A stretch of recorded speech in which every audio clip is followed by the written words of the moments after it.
औज़ुबिल्लाहिमिनश्शैतानिर्रजीम बिस्मिल्लाहिर्रहमानिर्रहीम। मैं हूँ मिसेस तसव्वुर मलिक, टीएम ट्रैवल की ओनर, आपकी होस्ट। कल मैंने एक छोटा सा स्किट बनाया था, but in the mean time बहुत माज़रत के साथ मुझे उसके बाद टाइम नहीं मिल सका कि मैं उसको कंटिन्यू करती, तो लिहाजा इसलिए मैंने आज जो है वो दोबारा से रिकॉर्डिंग की है कि मैं आप लोगों को जो है वो एक नई वीडियो के ज़रिए अलग अलग करके स्लोवाकिया का बता दूं। तो कम टू द पॉइंट, सबसे पहले हम पॉइंट पे आते हैं कि स्लोवाकिया का जो वर्क परमिट है वो आज से 4 महीना पहले मैंने आप लोगों को बताया था। स्लोवाकिया का मेरे पास प्रॉपर तरीके से एक कंस्ट्रक्शन कंपनी का कॉन्ट्रैक्ट है जिस पे आपको वर्क परमिट मिलेगा और आप डी कैटेगरी के वीज़े पे यहाँ से जाएंगे।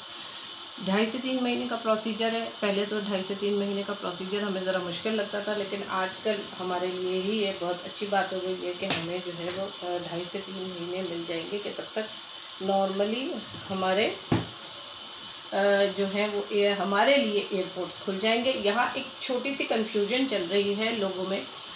मुझे कई कॉल्स आती हैं, हम कई दफ़ा उलझ भी जाते हैं, परेशान भी हो जाते हैं, क्योंकि आप भी अगर मेरी जगह हो और इस बात को देखें कि अगर कोई शख्स 1000-2000 या चले एटलीस्ट 500 कॉल भी कोई अटेंड कर लेता है या 300 भी कर लेता है, तो इंसान की एक अपनी फैमिली भी होती है, एक लाइफ भी होती है, और फिर इंसान स्ट्रेस में भी आ जाता है। तो काइंडली आप लोग प्लीज़, अगर मैं किसी को थोड़ा सा डांट दिया करूँ तो नाराज़ नहीं हुआ करें, क्योंकि मुझे पता है मेरे क्लाइंट जो है वो मुझे बहुत वैल्यू देते हैं, मेरी बात को बहुत इम्पोर्टेंस देते हैं और मुझे जो है वो सुनना चाहते हैं और मेरी बातों पे तवज्जो देना चाहते हैं। तो इसलिए जो है वो मुझे सुनते हैं और जनाब मेरी बातों पे अमल करने की कोशिश करते हैं। अच्छा, अब कहना ये था कि ये जो वर्क परमिट पे पहले तो ये सीन था कि जनाब 3 महीना एक लंबा टाइम होगा, लेकिन अभी 3 महीना हमारे लिए एक ब्लेसिंग है। तब तक हमारे मुल्क के तमाम मामला स्ट्रेट हो जाएंगे, एयरलाइंस की रेगुलर फ़्लाइट्स भी ओपन हो जाएंगी, क्योंकि कई एयरलाइंस कुछ इस तरह भी फ़्लाइट कर रही हैं कि वो गिवन कंट्री से और अपने हब तक तो लाती हैं, लेकिन उस हब से पाकिस्तान तक नहीं वो फ़्लाइट आ रही है। तो ये थोड़ी सी कन्फ्यूजन है। अब आ जाइए दोबारा से स्लोवाकिया की तरफ। स्लोवाकिया का देखिए तरीक़ाकार क्या है। स्लोवाकिया का जो है वो हमारे पास वो है वर्क परमिट है, और स्लोवाकिया का जो है वो हमारे पास जो सबसे इम्पोर्टेंट चीज़ है स्लोवाकिया की, वो हमारे पास है, क्या कहते हैं, वो है हमारे पास कि आप एक लेबर हैं। अगर आप पढ़े लिखे नहीं हैं तो ऑब्वियसली आपकी सीवी नहीं जाएगी, आपका पासपोर्ट CNIC तस्वीर जाएगी। अगर आप एजुकेटेड हैं, आपका कोई लास्ट वर्क एक्सपीरियंस है, ये तमाम चीज़ें मुझे स्कैन करके भेजेंगे। और प्लीज़ मुझसे वही लोग रब्ता करें जो कहीं जाने के लिए जो है वो इंटरेस्टेड हो, क्योंकि आपका भी टाइम कीमती है और मेरा भी टाइम कीमती है। तो सीन ये होता है कि फिर मैं भी थक जाती हूँ लोगों को जवाब देते देते, तो मैं नाराज़ हो जाती हूँ और मैं नहीं चाहती हूँ कि जो मेरे जो क्लाइंट है वो मुझसे नाराज़ हो।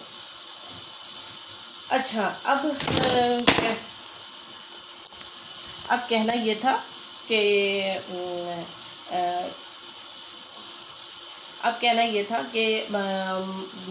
जो रिक्वायरमेंट बता दी मैंने आपको, 2.5 से 3 महीने में आपका वर्क परमिट आएगा। वर्क परमिट के साथ आपका टैक्स पे होगा, उसके बाद आपकी अपॉइंटमेंट ली जाएगी, आपकी फ़ाइल रेडी होगी और स्लोवाकिया को कानूनी तौर पर चेक रिपब्लिक एम्बेसी पाकिस्तान में इस्लामाबाद में डील करती है। वहाँ आपने खुद जाना होगा, अपने हाथ से अपना केस सबमिट करना होगा, उसके बाद रिसीव करने के लिए भी आपको खुद ही जाना पड़ेगा।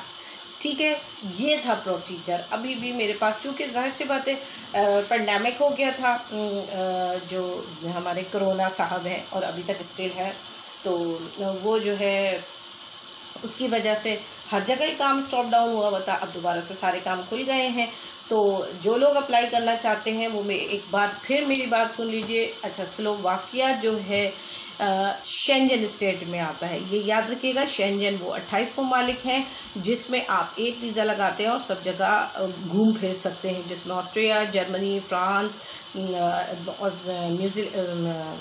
वो स्विट्ज़रलैंड, ये सारी कंट्रीज़ आती हैं। ठीक है, पुर्तगाल भी आता है, साइप्रस भी आता है, ये सब आता है, फिनलैंड, नीदरलैंड सब आता है। अब आप लोग मुझसे ये क्वेश्चन नहीं पूछेगा कि जी ये यूरोप तो नहीं है, ये यूरोप नहीं है, ये शेंजन है। शेंजन का वीज़ा लगेगा, इसका वीज़ा लगेगा, इसके बाद आपकी मर्ज़ी। आप इस कॉन्ट्रैक्ट पे काम जॉब नहीं भी करेंगे तो आप जहाँ दिल चाहे मूव कर लें, वहाँ जाके आप इसकी TRC और इस वर्क परमिट पे शेंजन स्टेट पे काम कर सकते हैं। एक चीज़ ये क्लियर हो गई। सेकंड, आपको एक और चीज़ ये समझा दूँ, जो बार बार मुझसे क्वेश्चन पूछे जाते हैं, वो ये कि देखिए ये सऊदीया नहीं है, दुबई नहीं है, ओमान नहीं है, कतर नहीं है। यूरोप के कानून के मुताबिक ना आपको रिहाइश मिलेगा, ना खाना मिलेगा, ना ही कोई आपको ट्रांसपोर्टेशन मिलेगी। हाँ, इंश्योरेंस और मेडिकल हो जाता है आपके परमानेंट होने के बाद, लेकिन वहाँ पे आपकी मतलब यूरो का जो कन्वर्जन है वो इतना हाई होता है कि आपका ये सब अखराजात बेयर करने के बाद भी आपके पास इतने पैसे बच जाते हैं कि आप पाकिस्तान में 70,000 से 1 लाख रुपए तक भेज सकते हैं अपने घर वालों को। The main thing. सेकंड चीज़ ये कि आपको 6 यूरो से 11 यूरो के दरमियान कोई भी एक फ़िगर मिल जाएगा 1 घंटे काम करने का। 8 घंटे ड्यूटी होती है, 2 दिन आराम होता है। ये वहाँ का कानून है, ठीक है। उसके बाद बंदा रिप्रेजेंटेटिव आपको रिसीव करने आएगा, बिल्कुल। और इसके बाद आप जो है वो असाइलम भी क्लेम कर सकते हैं। और असाइलम क्यों क्लेम करेंगे, पहली बात तो ये उन लोगों को मैं जवाब दे रही हूँ जो 2-3 दिन से मुझसे इस किस्म के सवालात पूछ रहे थे। ये जवाब मैं उनको दे रही हूँ कि जब हम आपको वर्क परमिट पे लीगल स्टेटस पे भेज रहे हैं तो फिर आपको टेंशन क्या है। तीसरा सवाल का जवाब ये है कि लोग ये पूछते हैं कि जी हमारा वीज़ा लगेगा कि नहीं लगेगा। तो भाई आप उसके मुल्क पे घूमने थोड़ी जा रहे हैं जो वो आपकी प्रोफाइल चेक करेगा। ये तो अंडरस्टूड सी बात है ना। आप तो उसके मुल्क पे मजदूर है, नौकरी करने जा रहे हैं। तो नौकरी करने जा रहे हैं तो उसका कॉन्ट्रैक्ट तो मैंने किया है ना, तो आप तो मेरे बिहाफ पे जा रहे हैं। फिर भी 1% रख लेते, चलिए आपका वीज़ा नहीं लगता है, तो वो 100 में किसी एक बंदे के साथ होता है। हम पॉजिटिव भी सोचते हैं और नेगेटिव भी सोचते हैं। तो ये उम्मीद करती हूँ स्लोवाकिया से इंटरेस्टेड लोग जो है वो ज़रूर अप्लाई करें। This is the good time, क्योंकि स्लोवाकिया के वर्क परमिट आने तक जो है वो आपके हमारे मुल्क से फ़्लाइटें रेगुलर हो जाएंगी। देखिए दुनिया में फ़्लाइटें रेगुलर हो रही हैं, ये हमारा कंसर्न नहीं है। हमारा कंसर्न ये है कि कब पाकिस्तान को एक्सेस मिलेगी। I will be back after a short break.